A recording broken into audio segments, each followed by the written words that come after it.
முழுமையான போர் நடைபெற வேண்டும் என்ற நிலையில் எதிர்நாட்டு அரசன் பேரிலே இந்த அரசன் படை தொடுக்கிறான். எதிர்நாட்டு அரசன் உஷாராகி தன்னுடைய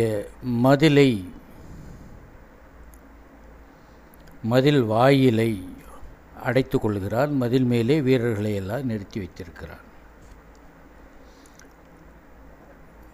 மதில், அதற்கு பக்கத்தில் அகழி, அதை ஒட்டி பெரிய காவற்காடு. காவற்காடுங்கிறது ஒற்றையடி பாதை கூட இருக்காது, அப்படி ஒரு காடு இருக்கும். இந்த நாட்டு மதிலுக்குள்ளே இருப்பவர்கள் வெளியிலே வர வேண்டும் என்று சொன்னால் அவர்களுக்கு மட்டும் வழி இருக்கும். அந்த வழியை வீரர்கள் அடைத்து கொண்டிருப்பார்கள். இந்த மூணையும் முதல்ல காவற்காட்டை தாண்டணும், அப்புறம் அகழியை தாண்டணும், அதுக்கப்புறம் மதில் மேலே ஏறி உள்ளே குதிக்கணும், அல்லது மதில் கதவை உடைத்து உள்ளே நுழையணும். நுழைந்தாலே அது பெரிய வெற்றி தான். உள்ளே இருப்பவர்களே வெளியில் இருக்கிறவர்கள் சமாளிச்சிடலாம். நான் மதில் மேலே இருக்கிறவனை கீழே இருக்கிறவன் வீழ்த்துவது என்பது கடுமையான விஷயம். அந்த செய்தியை சொல்லுகின்ற பகுதி, அந்த புழையை, மதிலை வீரர்கள் காத்து கொண்டிருக்கிறார்கள். காத்து கொண்டிருக்கிற வீரர்களை எப்படி சொல்லலாம் என்று சொன்னால், 3 அரசர்கள், அசுரர்கள்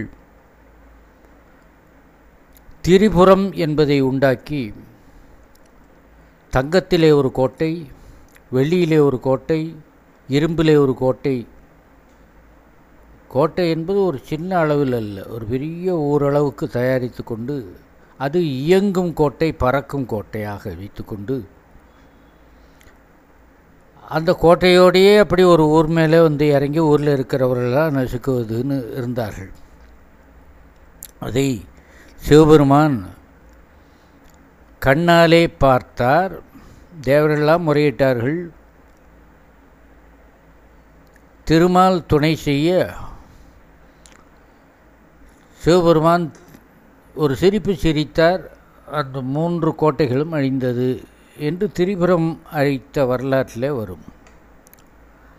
அந்த கோட்டையை எத்தனை அரக்கர்கள் காத்தார்களோ அதை போல இருக்கிறது இங்கே கோட்டையை காக்கின்றவர்களை பார்த்தால். அவ்வளோ ஒருத்தரும் வீரனை போல தெரியல, இல்லை ராட்சசனை போல இருக்கிறார்கள். அவ்வளவு பெரித்த உருவமும்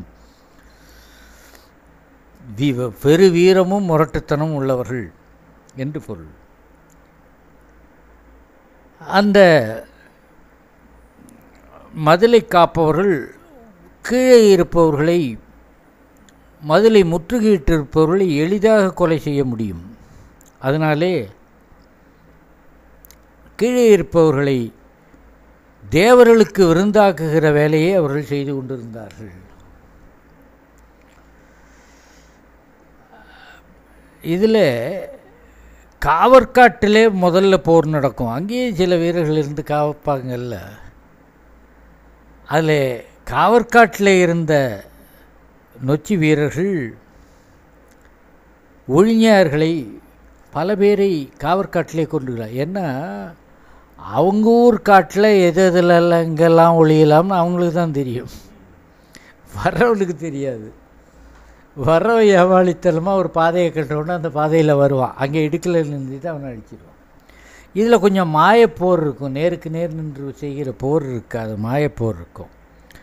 அந்த காவற்காட்டில் நடந்த போரிலே உடம்புக்கு உயிர் காவலாக இருக்கிறது, அந்த காவலை அடித்து விட்டார்கள் என்று பாராட்டுகிறார்கள்.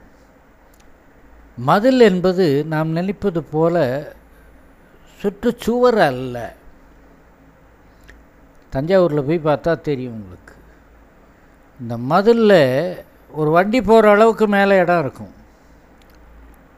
அதில் குதிரை போகிறது, குதிரை சுற்றி கொண்டே இருக்கிறது. இந்த மதிலில் வீரர்கள் அங்கங்கே இருக்கிறார்கள். நுழையிலே அப்படி பார்த்து கொண்டிருக்கிறார்கள். வீரர்கள் இருக்காங்கன்னா கீழே இருக்கிறவங்கள பார்த்தா தெரியாது.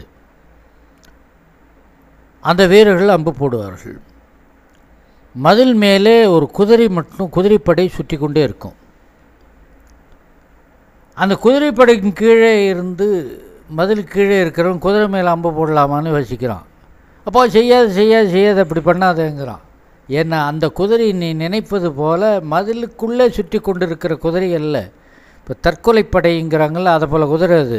வெறும் குதிரை சுற்றுது, ஏமாந்துடாத. அது என்ன பண்ணும்னா, யாராவது அம்பு போடுகிறாருன்னா அவங்க அந்த கும்பல் மேலே வந்து அப்படியே விழுந்துடும் மேலேருந்து.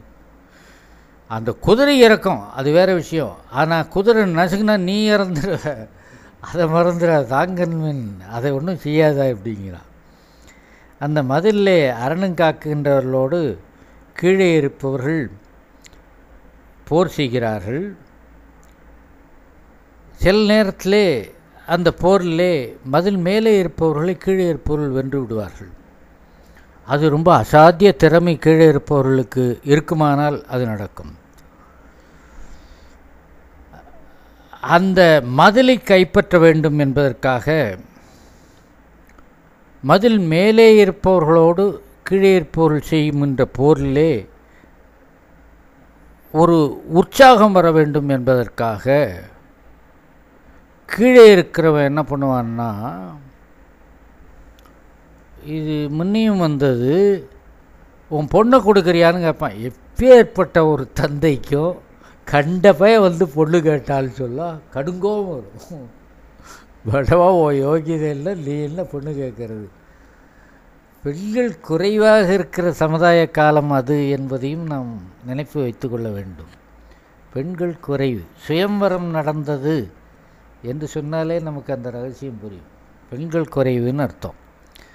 பிறப்பிலே பெண்கள் குறைவாக இருக்கிற நேரத்தில் மறவர் குலத்தில் பிறக்கிற ஒரு பெண்ணுங்கிறது ஒரு பெரிய மூலதனம் போல். மறவர் குலத்தில் அந்த ஒரு பெண்ணு இருந்து 10 பிள்ளைகளை பெற்றாங்கன்னா 10 வீரர்கள் நாட்டுக்கு கிடைத்தார்கள்னு அர்த்தம்.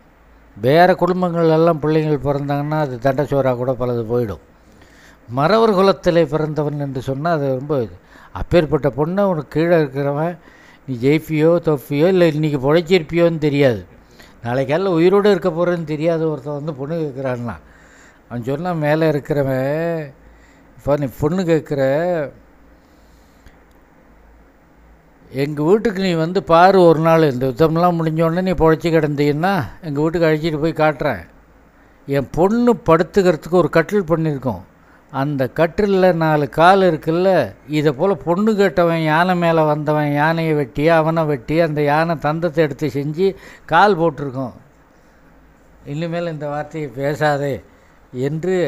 அப்போ இதெல்லாம் கோபம் வருவதற்காக இது மதில் மேலே இருக்கிற செய்தியை அவ்வளோதான் சொல்ல முடியும். காவல் காக்கிறவனுடைய செய்தியை அவ்வளோதான் சொல்ல முடியும். இதன் அடிப்படையிலே தான் மதில் போர் செய்கின்ற வீரன், அதாவது முற்றுகையிட்ட அரசன் செய்திகள் வருகிறது. முற்றுகையிட்ட அரசன் முதல்ல போக மாட்டான். எதிரி நாடுகளை முற்றுகையிடுவதற்கு காவற்காட்டை கடந்து அகழியை கடந்து மதிலை கடக்க வேண்டிய 3 கட்ட போர்கள் அங்கே இருக்கின்றன. அந்த 3 கட்ட போர்களை செய்வதற்கு அரசன் போகாமல் குடையை அனுப்புவான். குடையை அனுப்புவதற்கு யானை வேண்டும். யானை மேலே தான் குடையை அனுப்பணும். அதனாலே சேனை தலைவன் உத்தரவு போடுகிறான், குதிரைகளை எல்லாம் பண்பிடுக. என்ன அது அங்கங்கே கட்டுத்தறியில் கட்டி இருக்கிறார்களே அவிழ்த்து விடுங்கள்ங்கிறான். அவிழ்த்து விட்டாலே அது சும்மா அங்கே இருக்காது, அது எதிர் நாட்டுக்கு தான் ஓடும். அதை அவிழ்த்து விடுங்கள் போதுமானதுங்கிறான். அல்லது அந்த குடையை அனுப்புவதற்கு பதிலாக வாளை அனுப்புகின்ற மரபும் இருக்கிறது. அதனாலே வாளை அனுப்புங்கள். வாளை அனுப்புனா என்ன ஆகணும்? ஒன்றும் இல்லைங்க. வாள் புறப்பட்டதுன்னா எதிரி நாட்டிலே அந்த மதிலுக்கு உள்ளே இருக்கிற பெண்கள் நடனமாக ஆடுகின்ற நாடகச்சாலைகள் இருக்கிறது. அந்த நாடகச்சாலையில் எந்த பெண்ணும் வந்து நாட்டியம் ஆடிட மாட்டா. அந்த இடத்துல பேய்கள் தான் நாட்டியம் ஆடும். அவ்வளவு சர்வ நிச்சயமாக வெற்றி கிடைக்கும் என்பதாக பேசுகிறார்கள். அப்புறம் யானை மேலே முரசை கட்டி முரசை முழக்குகிறார்கள். இது ரொம்ப முக்கியமானது. இந்த இடத்திலே தான் வள்ளுவன் தான் அதை முழங்குவான். திருநாள், படைநாள், கடிநாள் என்ற 3 நாட்கள் அரசனுடைய மங்கள திருவிழாக்கள் நடக்கிறது, ஊர்கோயில் திருவிழாக்கள் நடக்கிறது, அரசனுக்கு மணநாள் நடக்கிறது, கல்யாணம் நடக்கிறது. போர் எடுத்து போகிறார்கள், படை தொடங்குகிறார்கள். இதை போன்ற காலங்களில் மட்டும் வள்ளுவர் என்ற உயர்ந்த குடியிலே பிறந்த ஒரு பெருமகன் யானையின் மேலே ஏறி 2 தட்டு தட்டி இது நடக்கப் போகிறது என்று அறிவிப்பார். அவன் திருவாயினாலே அறிவித்தால்தான் அது நடக்கணும். அப்படிப்பட்ட ஒரு உயர்ந்த, அதாவது செய்தி தொடர்பாளர்னு சொல்கிறாங்கள இன்றைக்கி கட்சிகளில், அதை போல் ஒரு அரசாங்க செய்தி, அதுதான் சரியான அறிவிப்பு. அது நடந்தது. அதுக்கு பிறகு கொடை போயிடுச்சு, வாழ் போயிடுச்சு இல்லை. அப்புறம் ஒரு குறிப்பிட்ட நேரத்திலே 2 நாள் அங்கே முற்றுகை நீடித்ததுங்கும்போது அரசன் புறப்படுவான்.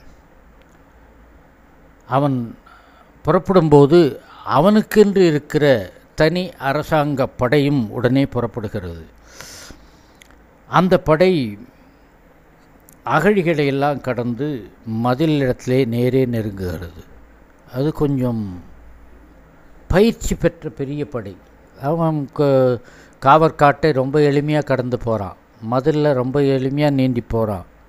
இது அகழியில் மதில் கிட்ட போயிட்டான். அப்போ இந்த காவற்காட்டில் நடந்த போரிலே அவன் ரொம்ப எளிமையாக கடந்து போகிறானே, அதுக்கு என்ன காரணம் என்று சொன்னால் அவருடைய இயல்பான மனவூக்கம். இது பொதுவாகவே போர் வீரர்களுக்கு இருக்க வேண்டிய 4 செய்திகள். 1, இயல்பான மன ஊக்கம். 2வது, அந்த எந்த நாட்டின் மேலே போர் தொடுக்கிறோமோ அந்த நாட்டின் மேலே கோபம் இருக்கணும். ஏன் கண்டவனை நம்ம போய் அடிக்கணும் என்பது போல் ஒரு சமாதான உணர்வு அவர்களுக்கு வரக்கூடாது. அதுக்கு அடுத்தது சூழ்ச்சி இருக்க வேண்டும். சூழ்ச்சி இருக்கணும்னா எப்படி சமாளித்து போகணும். சூழ்ச்சிங்கிற சொல்லுக்கு சூழ்தல், சுற்றி நிற்றல் தான் பொருள். ஆனால் எப்படி சமாளிக்கணும்னு திட்டமிட்டு கொண்டு போகணும். அனாவசியமாக போய் மாட்டிக்கூடாது. அதுக்கு அடுத்தது ஆக்கம். அவனுடைய தொழில் ஆக்கம்னு பேர். தொழிலே அவனுக்கு இருக்கிற முன் அனுபவங்கள்.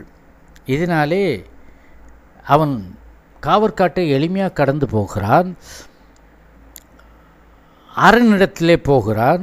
இப்பேற்பட்ட காவற்காட்டையே கடந்து அகழியே கடந்தவன் இந்த மதிலை ஏன் பிடிக்க மாட்டான்? நிச்சயமாக இவனுக்கு மதில் அகப்படும் என்று சொல்கிறார்கள். இந்த மதிலே போன வீரர்கள், அரசன் உள்ளிட்ட எல்லாருமே 3 தெய்வங்களை நினைத்து வழிபடுவார்கள். இங்கே துர்க்கை வரவில்லை, காளி வரவில்லை. அந்த துர்க்கை காளியெல்லாம் வீரர்கள் வழிபடுகின்ற கடவுள்கள். அதனால் கடவுளில் குறைவுன்னு அர்த்தம் இல்லை, அவங்க குல தெய்வம்னு வச்சுக்கலாம். திருமாலை வழிபடுவார்கள். யுத்த காலத்தில் திருமாலுக்கு என்ன சம்பந்தம்? அதுவும் மதில் மேலே இருக்கிற ஒருத்தன், அவனை வீழ்த்தணும், மதிலை கைப்பற்றணும். அதுக்கு ஏன் திருமாலை வழிபடணும்? வேறொன்றும் இல்லை. ராமாயணத்தில் சோ அரணை வீழ்த்திய பிறகுதான் ராவணனை வீழ்த்தினார் ராமபிரான். அதுதான் திருமால் சோவரனை அடித்தது. சோவரணம் போர்முடிய தொல்லிலங்கை கட்டடித்த சேவகன் சீர் கேளாத செவியன்ன செவியோ, திருமால் சீர் கேளாத செவியன்ன செவியோ என்று நம்முடைய இளங்கோடிகள் பாடுவார். திருமாலுடைய புகழை சொல்லணும்னு சொன்னால் அந்த சோவரணத்தை அழித்தது தான் மிக பெரும் புகழ். அப்போ சோவரணத்தை அழித்தான்னா ராவணன் அழிச்சிட்டோம், அங்கே அழித்தது சர்வ நிச்சயம் ஆயிடுச்சு. அதனால்தான் மணிவண்ணன் சோ அழித்ததை பாராட்டி அங்கே புலவர்கள் என்ன பாடுகிறாருன்னா, அங்கேயும் புலவம் வந்துடும் எங்கே போனாலும். சோவரனுக்கு அன்றைக்கு திருமாலாக இருந்து சோவரணத்தை அழித்தவன் இந்த அரசன்தான். இன்றைக்கு இந்த அரணை அழிப்பது என்ன கடினம் என்று பாடுகிறார்கள். திருமால் எங்கே, இந்த சாமானிய அரசன் எங்கேன்னு இல்லை. திருவள்ளுவரே சொல்லியிருக்கிறார், முறை செய்து காப்பாற்றும் மன்னவன் மக்கட்கு இறை என்று வைக்கப்படும்.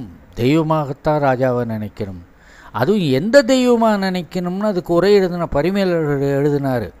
திருவுடை மன்னலை காணில் திருமாலை கண்டேனே.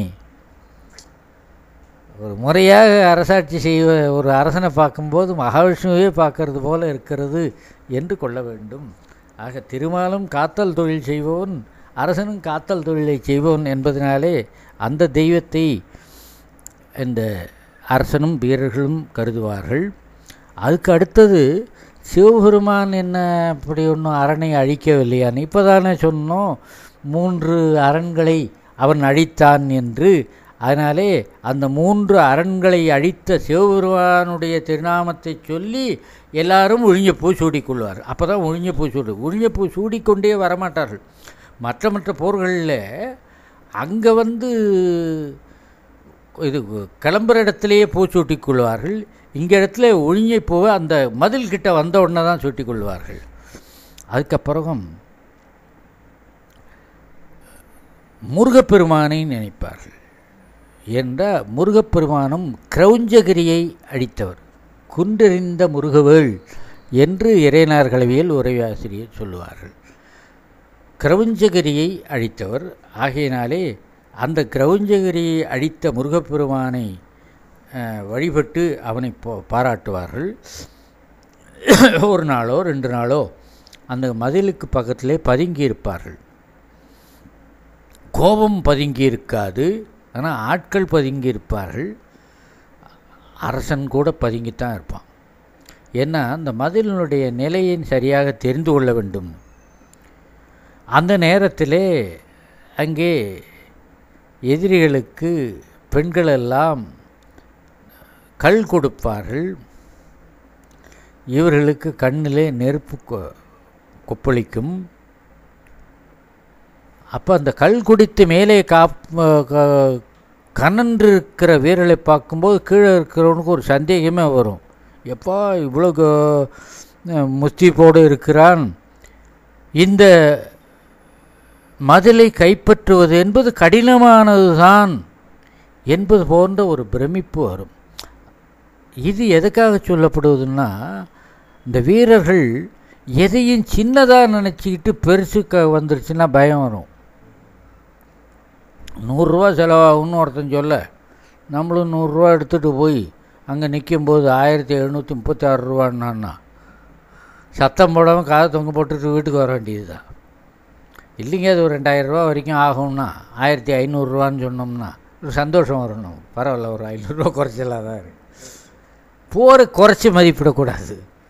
அதெல்லாம் ரொம்ப சுலபமாக அதெல்லாம் ஊதி தள்ளிப்படலான்னா, இல்லை வாயில் வச்சுட்டு ஏதோ ஊதுவாங்களா அதை தான் ஊதலாமே தவிர இதெல்லாம் ஊதி தள்ள முடியாது. ஆக கொஞ்சம் அச்சம் வரத்தான் செய்தது. வெளியிலே தங்கியிருக்கிற வீரர்கள்லாம் பேசிக்கொண்டார்கள், இந்த உயிருக்கு பயந்துக்கிட்டு ஒளிஞ்சிருக்காப்புல படுத சாவு என்ன நமக்கு சக்கரை பொங்கல் சாப்பிட்றாப்புல, இதுக்கு பயந்தா இங்கே நம்ம ஒளிஞ்சிட்டு இருக்கிறது தேவையில்லை, வெளியில் கிளம்பிடான்னா வெளியில் வந்துடும், ஆனது ஆகட்டும் என்று சொல்லி ஒரு கட்டத்திலே வெளியிலே வந்து விடுகிறார்கள். மதிலை ஒரு குமரி பெண்ணாக கருதி, மதிர்குமரி என்று கருதி ஒரு வீரன் போகிறான். அவன் கற்பனை பாருங்கள், அது ஒரு சைக்காலஜி. அது அந்த வீரன் புறப்பட்டு போகும்போது பொம்பளைன்னு சொன்னால் எந்த இடைஞ்சல் இருக்கும்னு கூட யோசிக்காமல் ஓடுவானுங்க. இது மனித குலம். என் மதில குமரின்னு நினச்சிட்டா, அப்படி நினச்சா ஓடுறாக்கிட்டுங்க. அந்த முறையில் மதில் இடத்துல போய் மேலே ஏறிட்டான். காவற்காட்டை கடந்து ஒரு கும்பல் அப்படி வருகிறது.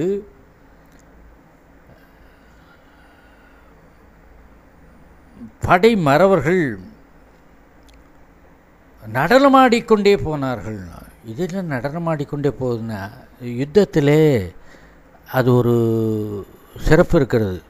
நடனம் ஆடும்போது இந்த பக்கம் போவான், அந்த பக்கம் போவான், அந்த பக்கம் போவான், அந்த பக்கம் போவான். மேலே இருக்கும் குறி பார்த்து அம்பு போட முடியாது. இந்த பக்கம் போயிருக்கும்போது அந்த பக்கம் வந்துடும் அம்பு. அதனாலே ஆடலோடு பாடலோடு அவர்கள் போனார்கள். மதில் மேலே ஏறிட்டாங்க. துணிஞ்சு சில பேர் ஏறிட்டாங்க. நூல் ஏணின்னு பேர். உடும்பை அந்த ஏணியில் கட்டிட்டு உடும்பை தூக்கி மேலே போட்டுருவாங்க. போட்டாங்கன்னா அந்த உடும்போடு கட்டப்பட்டிருக்கிற ஏணி அப்படியே கீழே இருக்கும். நூல் ஏணி.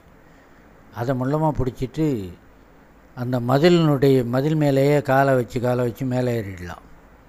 அப்படி ஒரு கும்பல் ஏறிடுச்சு. மேலே இருக்க என்னென்னமோ அடிக்கிறான் போகிறான், இப்படி ஆட்டம் காட்டிவிட்டு இவன் மேலே அம்பு விடாமல் மேலே ஏறிட்டான். மேலே ஏறினது மட்டுமல்ல, மதில் மேலே ஏறி மதிலுக்குள்ளால் இறங்குற வழி அவனுக்கு தெரியல. ஊருக்குள்ளே இறங்குறதுக்கு வழி தெரியல. அதுக்காக என்ன பண்ணான்னா அப்படியே குதித்தான். மதிலின் உள்பக்கம் குதிக்கிறான். ஒரு லாபகமாக குதிக்கிறது தான். கும்போணத்து பாத்திர கடைக்காரன் மாடியிலேருந்து கீழே அண்டாவை தூக்கி போடுவான். ஒரு ஒடுக்கு இருக்காது. நம்ம போட்டோம்னா சப்பையாக போடும். அப்படி லாபகமாக கையை ஒரு ஆட்டி அப்படி விட்டுட்டான்னா அப்படியே கீழே குந்தினாப்புல உட்காந்து ஆடும். பாத்திரம் ஒன்றும் ஆகாது. இவன் அது போல் ஒரு லாபத்தோடு கூட குதித்தான்.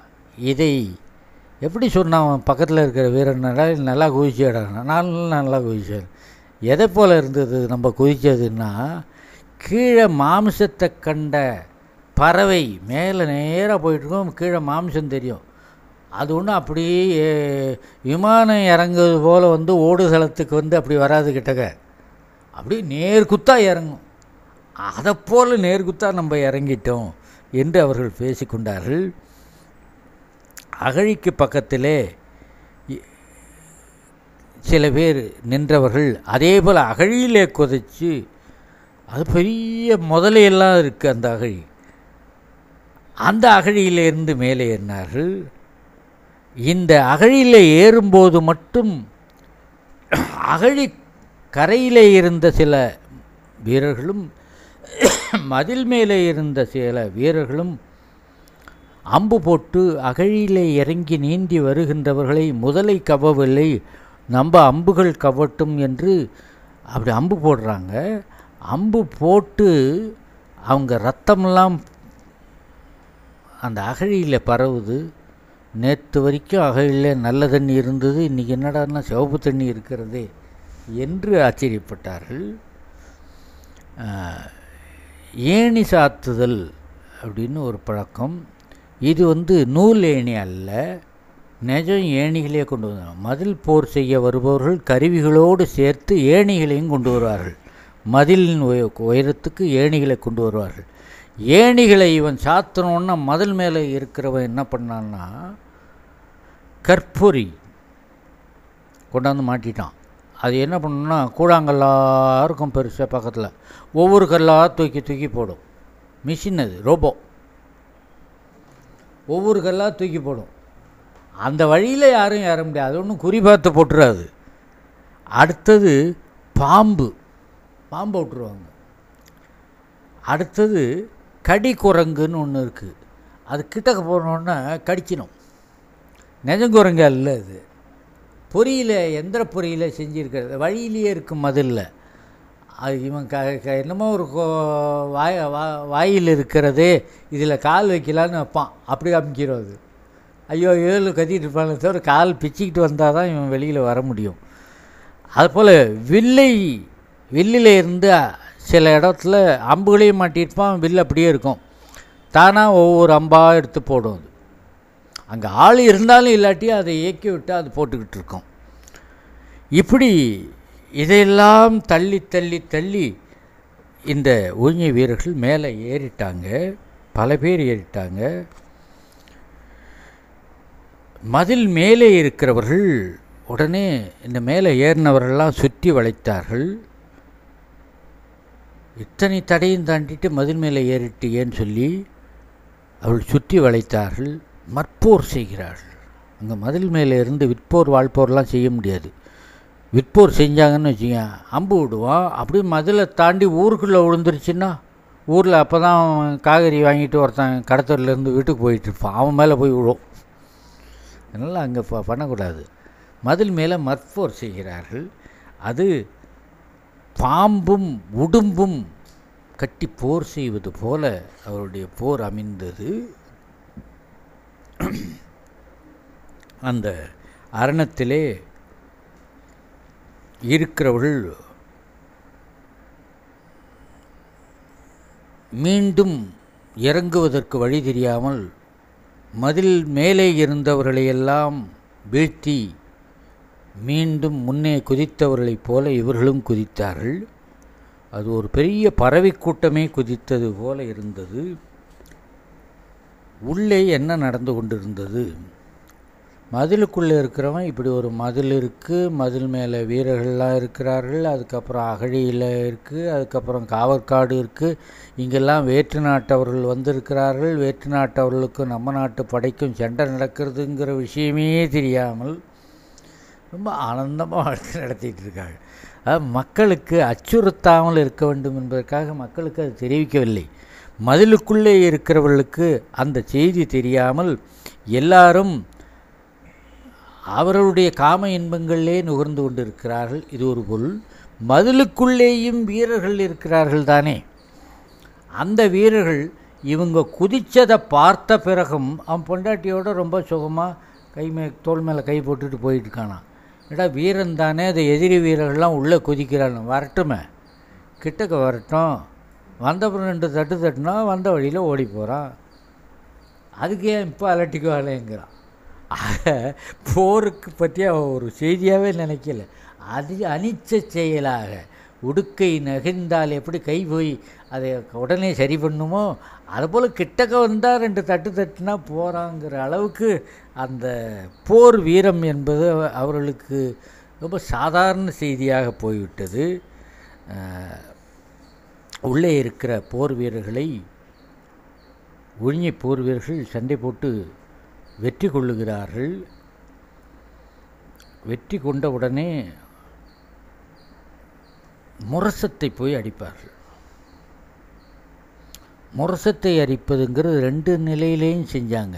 ஒன்று, உள்ளே பகை வீரர்கள் குதித்து விட்டார்கள் என்ற பொழுது உள்ளே போர் முரசு அறைகிறார்கள், உள்ளே இருக்கிற வீரர்கள்லாம் தயாராகிறார்கள்.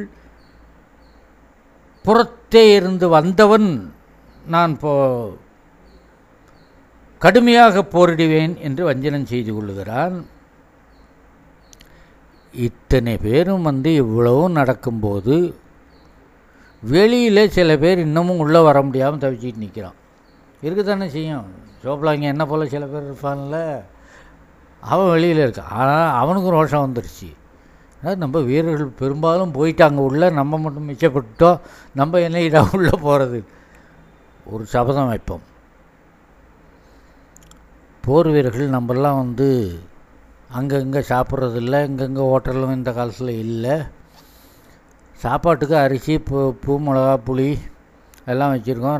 மாலை நேரத்தில் தான் சமைச்சு சாப்பிட்றது. மாலை நேரத்தில் எந்த யுத்தமாக இருந்தாலும் யுத்தம் கிடையாது, நடக்காது. மாலை நேரத்தில் அங்கேயே உட்காந்து சாப்பிடுவோம். இன்றைக்கி உள்ள அரிசி, இன்றைக்கி உள்ள பருப்பு, அதுக்குள்ளே பாத்திரம் பண்டம், அகப்பை இதெல்லாம் வச்சுருக்கோம். இந்த மூட்டை கட்டி வச்சுருக்கோம். இந்த மூட்டையை தூக்கி கனவேகமாக உள்ளே தூக்கி போட்டுருவோம். ஏறி நாளைக்கு உள்ளே குதித்து சாயந்தரத்துக்குள்ளே சமைச்சு சாப்பிடணும் என்று தனக்குத்தானே ஒரு கட்டுப்பாடு வைத்தார்கள். உள்ளே குதித்து சாப்பிட்டானா இல்லை வெளியிலே நின்று பட்னியோடு கிடந்தானாங்கிறது தெரியல. அப்புறம் உள்ளே போன வீரர்கள், வெற்றி பெற்றவர்கள் பெரிய யானைகளையும் குதிரைகளையும் அங்கே கவர்ந்து கொண்டார்கள், தனக்கு சொந்தமாக்கி கொண்டார்கள். இப்படி ஒரு கட்டத்து போர் நடந்து கொண்டிருக்கும்பொழுது இன்னொரு விதமாகவும் இன்னும் சில நேரங்களிலே இந்த போர் நடக்கும். காவற்காடு, அகழி, மதில், இங்கே ஒழிஞ்ச வீரர்கள் நின்று கொண்டிருக்கும்போது உள்ளே இருக்கிற அரசன் என்ன செய்வான்? உள்ளே இருக்கிற அரசன் புறா மூலமோ வேறு எப்படியோ, இப்போல்லாம் செல்ஃபோன் இருந்தால் சொல்லிடுவான், அதெல்லாம் இல்லை. புறாவில் தான் கட்டி அனுப்பணும். இது போல் எங்களை சுற்றி வளைத்து பாண்டி நாட்டு அரசன் எங்களை இம்சை பண்ணி கொண்டு இருக்கிறார், நாங்கள் வெளியிலையும் போக முடியல, உள்ளேயும் இருக்க முடியல என்று தன்னுடைய நட்பாக இருக்கிற அரசர்களுக்கு செய்தி சொல்லி அனுப்பிச்சிடுவான். இவங்க இந்த மதிலை சுற்றி நிற்கிறாங்கல்ல, வெளியிலேருந்து அந்த படை வந்து இவனுக்கு முதுகால அடிக்க ஆரம்பிக்கும். ஹலோ வா, இங்கே போர் பண்ணிவிட்டு அதுக்கப்புறம் நீ மதிலை பாரு. அப்படி ஒரு போர் முறையும் உண்டு. அது முற்றுகையை நீக்க வேண்டும் என்பதற்காக அப்படி செய்தார்கள். அவர்களையும் வென்றுவிட்டு மதில் மேலே ஏறி உள்ளே குதித்து, அல்லது அவர்களை வென்ற பிற்பாடு மதிலினுடைய கோட்டை வாயிலை உடைத்து தூக்கியது. கோட்டை வாயிலை உடைக்கிறது யார்? கோட்டை வாயிலை யானை தான் முட்டி தள்ளும். அதுக்காக தான் அதில் குமிழ் வச்சுருப்பாங்க, யானை முட்டாமல் இருக்கிறதுக்காக. வேலாலும் ஈட்டியாலும் இடித்து வீரர்களே அதை திறந்து விடுவது உண்டு. உள்ளே கோட்டையை கைப்பற்றிய உடனே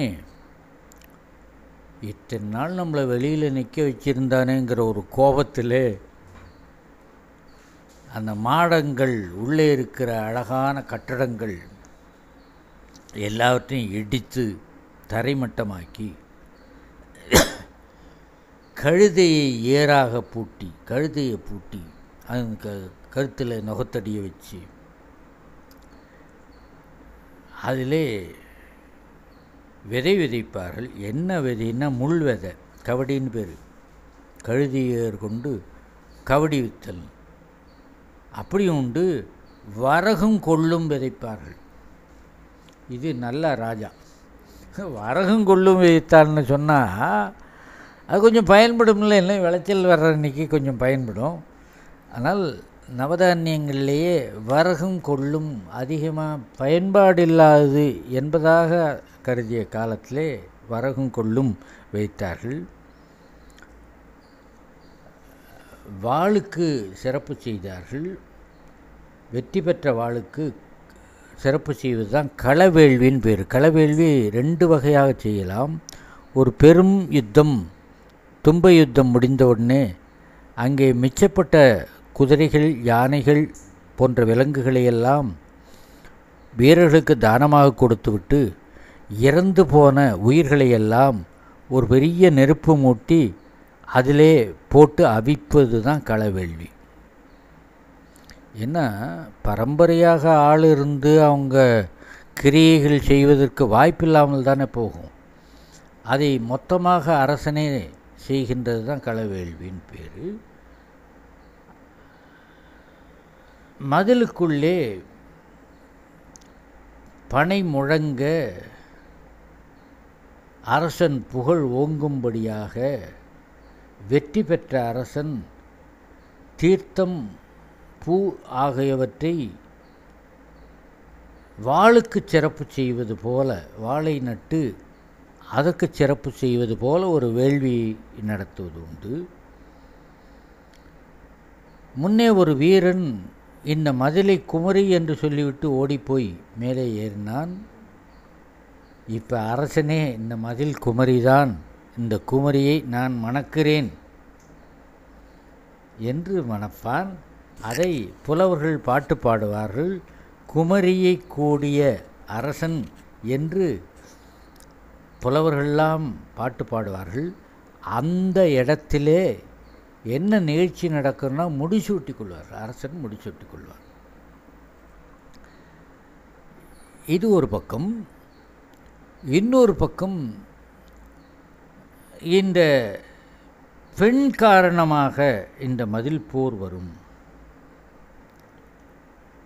அப்படி மதில் போர் வருமானால் மதிலுக்கு வெளியிலே இருந்து கோட்டை தாண்டி உள்ளே வந்த அரசன் முதல் வேலையாக என்ன பண்ணுவான்? அரண்மனைக்குள்ளே புகுந்து தான் எந்த பெண்ணை விரும்பினானோ, ராஜகுமாரியை விரும்பினானோ, அந்த பெண்ணை மணந்து கொள்வான் கட்டாயமாக. மதிலுக்குள்ளே போன அரசன் இன்னொன்று கூட செய்வது உண்டு. மதிலுக்குள்ளே அரசன் நுழைந்தால் அந்த அரசன் உள்ளே இருக்கிற அரசன் அங்கே கோட்டைக்குள்ளேயே சண்டை போடுவான்னு இவன் எதிர்பார்த்து போகிறான். அவன் அரண்மனை வாசலில் பெரிய பாண்டு வாத்தியம் முழங்க வரவேற்பு காத்துக்கிட்டு இருக்கான். பொன்னாடை போற்றி உள்ளே வாங்கன்னு அழைச்சிட்டு போயிட்டான். இதுக்கு மேலே அங்கே போர் செய்வதற்கு வழியே இல்லை. அதுக்கடுத்தது இன்னொரு விதமாக செய்வது உண்டு. அந்த அரசனை, நான் போர் செய்து உன்னை வெற்றி கொண்டேன், இருந்தாலும் நீ இதே இடத்துல இருந்து என்னுடைய உத்தரவுப்படியாக நீ அரசாட்சி செய் என்று பெருந்தன்மையாக விட்டுவிடுகின்ற நிகழ்ச்சியும் நடப்பது உண்டு. இது அல்லாமல் இன்னொரு வகையாகவும் இந்த ஒழிஞைப்போர் நடக்கும். மதிலுக்குள்ளே இருந்த அரசன், மதிலுக்கு வெளியிலே இருந்த உள்ளே வந்த அரசன், இந்த 2 அரசர்களும்